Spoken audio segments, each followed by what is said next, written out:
Bonsoir à tous, merci de rester fidèles au programme de New World Télé. Bienvenue au grand rendez-vous de ce soir. Nous démarrons avec le décryptage avec notre éditorialiste maison. On va aborder le premier sujet, bien sûr. RDC, élection, les États-Unis positionnent 80 militaires au Gabon. Didier Assogba, bonsoir, merci d'être là. Bonsoir Mathieu, bonsoir à tout le monde. 80 militaires américains positionnés au Gabon, comment peut-on comprendre ça? Il faut comprendre par le fait que, comme on dit souvent, les États à travers le monde n'ont que des intérêts. N'ont que des intérêts. À plus forte raison, les États-Unis ont plusieurs intérêts, notamment de grands intérêts économiques sur le continent africain et spécifiquement en République démocratique du Congo. Et donc, les États-Unis ne comptent pas perdre ces intérêts-là parce que le Congo est en train de traverser une situation délicate actuellement avec les élections présidentielles du 30 décembre dernier, dont les résultats sont toujours attendus.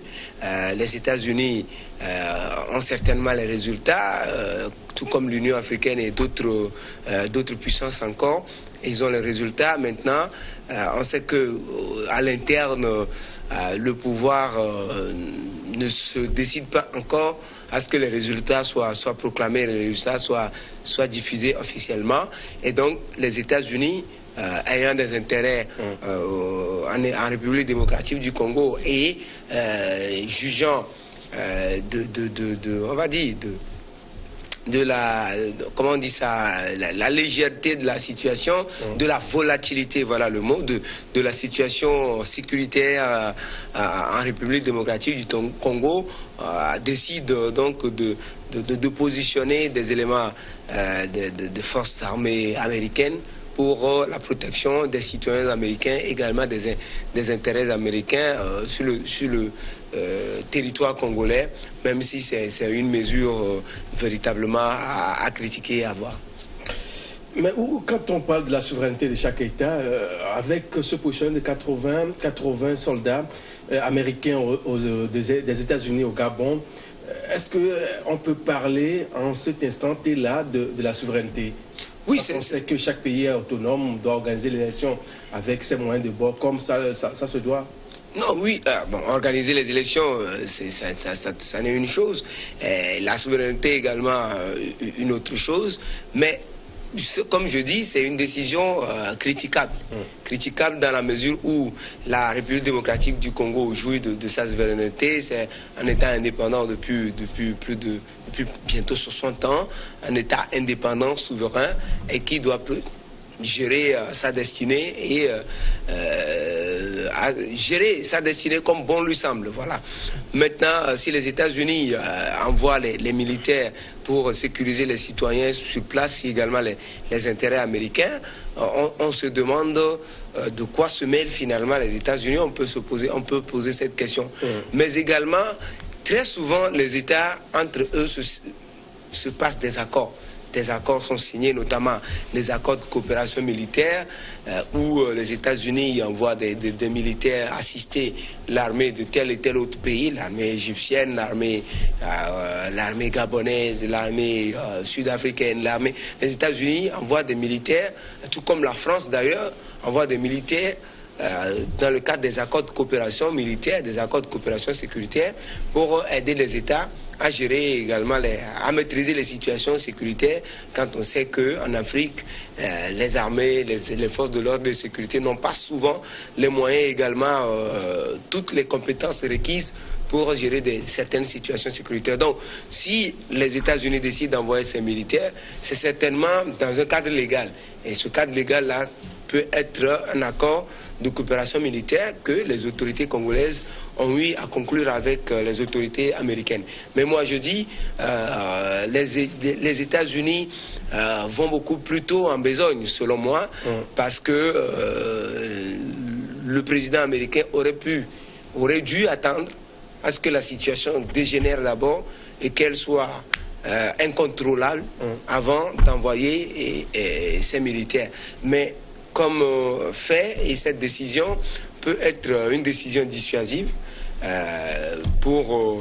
et puis également, on peut considérer comme une ingérence, une façon d'obliger les autorités congolaises actuelles à quelque chose qu'elles ne voulaient certainement pas dans le cadre de discussions diplomatiques, des discussions de couloir qu'ils ne veulent pas. Et donc les États-Unis décident d'envoyer ces militaires-là sous forme de pression supplémentaire aux autorités actuelles, avec à leur tête Joseph Kabila, qui ne compte pas perdre le pouvoir au profit de l'opposition, mais espère à ce que son défunt, M. Chadari, puisse lui succéder au trône. Mais les faits et les informations venant du Congo disent carrément le contraire. Je pense que cette décision des États-Unis constitue une pression supplémentaire, même si je le dis et je le répète, c'est une décision pour moi critiquable. Justement, quand on voit ce fait, on analyse un peu, cela ne donne pas raison à Joseph Kabila de ne pas vouloir accepter les observateurs chez lui au cours de ces élections. Non, ça n'explique rien. Ça n'explique pas non plus la position de Joseph Kabila, ni encore la décision de la CENI de ne pas publier les résultats hier, ni encore la coupure de l'Internet, ni encore la coupure du téléphone, ni encore la coupure de l'antenne de RFI et du musulman d'un certain nombre de médias jugés proches de l'opposition au Congo. Ça n'explique absolument rien, parce que une élection est avant tout un jeu démocratique. Et une élection est gouvernée par des règles et des lois. Et dès que ces règles et ces lois sont respectées et que les conditions d'organisation des élections sont respectées conformément au code électoral et également conformément aux dispositions constitutionnelles en vigueur, il va falloir respecter ces dispositions-là et respecter la voix du peuple qui s'est exprimé dans les urnes et proclamer les résultats. Ça n'explique absolument rien du tout si Joseph Kabila, qui hier peut accepter les aides de ces puissances-là étrangères pour mener à bien sa politique, dérouler son programme à la tête du Congo, peut du jour au lendemain refuser d'accréditer les observateurs de ces puissances-là sous prétexte d'ingérence. Moi, je pense que c'est parce qu'il avait envie de cacher quelque chose qu'il n'a pas voulu à ce qu'il y ait des yeux étrangers sur le territoire congolais. Mais malheureusement pour lui, nous sommes au XXIe siècle, à l'ère de l'Internet, avec des réseaux sociaux un peu partout et avec d'autres moyens de communication. Même s'ils coupent la connexion Internet, des gens à partir du Congo continuent de communiquer et d'utiliser les réseaux sociaux, même sans la connexion sur le territoire congolais. Donc du coup, nous sommes dans un monde planétaire, un village planétaire comme on dit aujourd'hui, grâce à la connexion Internet et avec les réseaux sociaux. Et je pense que même si on refuse d'accréditer des observateurs, il sera difficile de cacher un certain nombre de choses tant que les gens auront accès à leur smartphone, les gens auront accès à des VPN pour utiliser les réseaux sociaux. Joseph Kabila n'a pas certainement jugé tous les contours de cette décision avant de les prendre. Et aujourd'hui, c'est peut-être une décision qui, on va dire, contre-productive, prise par ces autorités congolaises-là, parce que ce qu'ils ne voulaient pas, le monde entier aujourd'hui est au courant de cela, et aujourd'hui, ils n'ont pas d'autre choix, que véritablement de dire la vérité des urnes pour libérer le Congo. Mais donc on parle de la passivité de l'Union africaine à pouvoir trancher la situation. Peut-être que c'est ça qui a amené les États-Unis au Gabon en attendant la proclamation, non? Vous savez, les institutions africaines, telles que les institutions sous-régionales, la CEDEAO, la CEAC, la SADC, et pour parler de ce beau monde-là qui se retrouve au sein de l'Union africaine, ces institutions-là ne sont pas des institutions véritablement panafricaines, des institutions qui tranchent des questions africaines et pour le bien des peuples africains dans l'intérêt exclusif des Africains. C'est véritablement certaines fois un conglomérat de chefs d'État qui se donnent rendez-vous dans le cadre de ces organisations régionales et finalement de l'Union africaine, où ils se donnent des rendez-vous notamment à des périodes régulières. Souvent c'est un an, où ils se voient régulièrement, ils ricanent entre eux, se tapent l'épaule l'un de l'autre. ils se donnent des audiences pour juste la forme et au finish, aucune décision importante engageant le développement du continent africain n'est prise, même si entre-temps, comment l'appelle-t-on, le président rwandais Paul Kagame a tenté quelques réformes au niveau de l'Union africaine, des réformes salutaires. Il faut dire véritablement que le nœud du problème aujourd'hui au niveau de l'Union africaine, c'est sa passivité véritablement sur les questions politiques.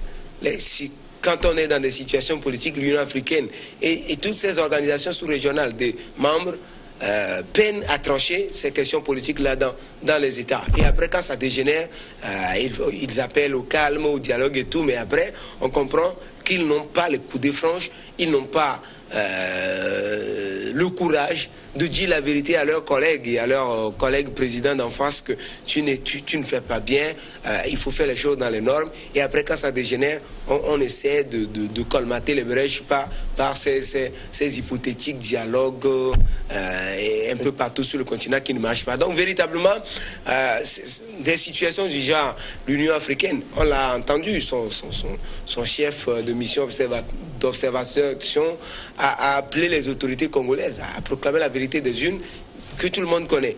Mais ça ne suffit pas. Est-ce que c'est pas une formule diplomatique? Oui, c'est-à-dire qu'on leur dit qu'on connaît le vainqueur, mais il suffit de le proclamer. Puisqu'il ne leur revient pas en réalité, selon la disposition constitutionnelle, de proclamer. C'est des langages diplomatiques qui ont leur pesant d'or. En fait, quand on dit proclamer la vérité des unes, c'est une pression. C'est-à-dire on vous dit on connaît la vérité et il vous revient seulement de proclamer.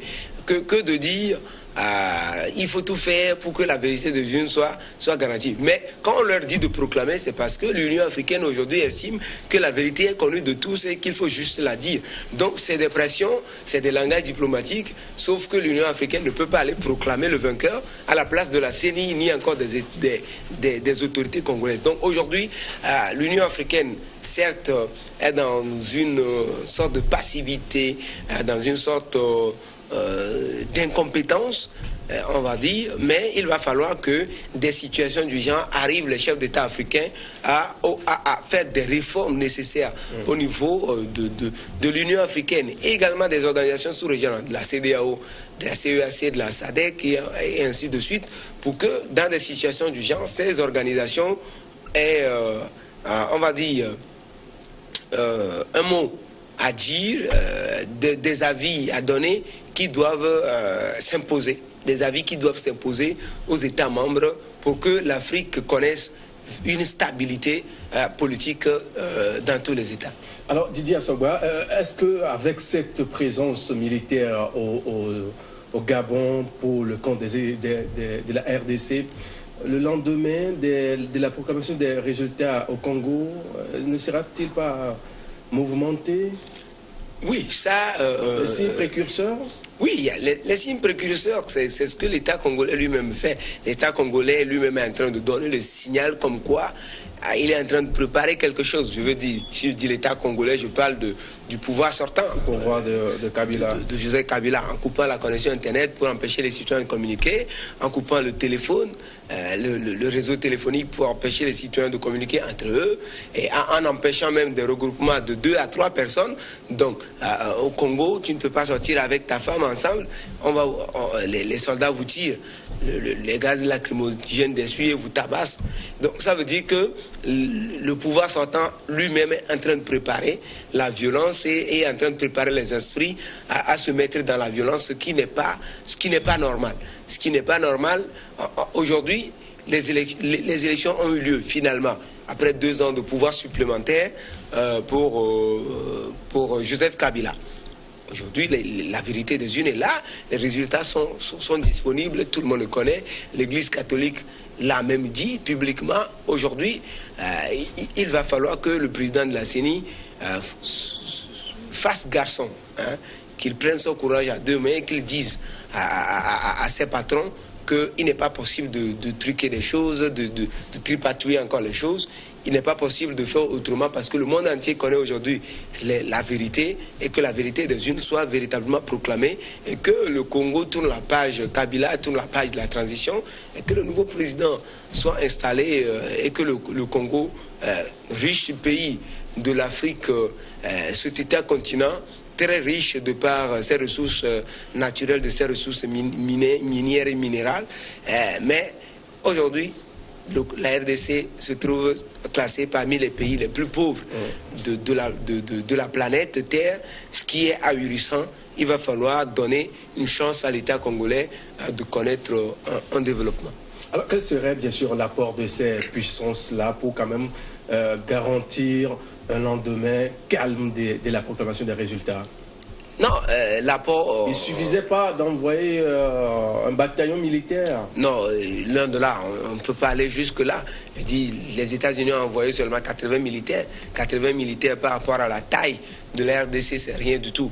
En réalité, c'est rien du tout. Je le dis, c'est juste une mesure dissuasive qui est prise.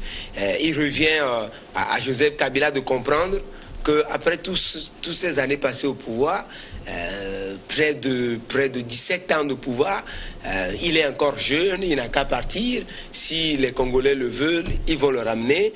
Peut-être, je ne sais pas, mais il faut qu'il parte.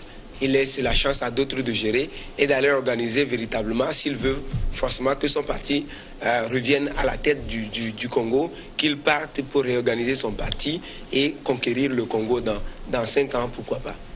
Didier Assogba, merci. Merci également. Monsieur, une pause, elle est très importante, juste derrière l'info, on se retrouve pour la suite du débat.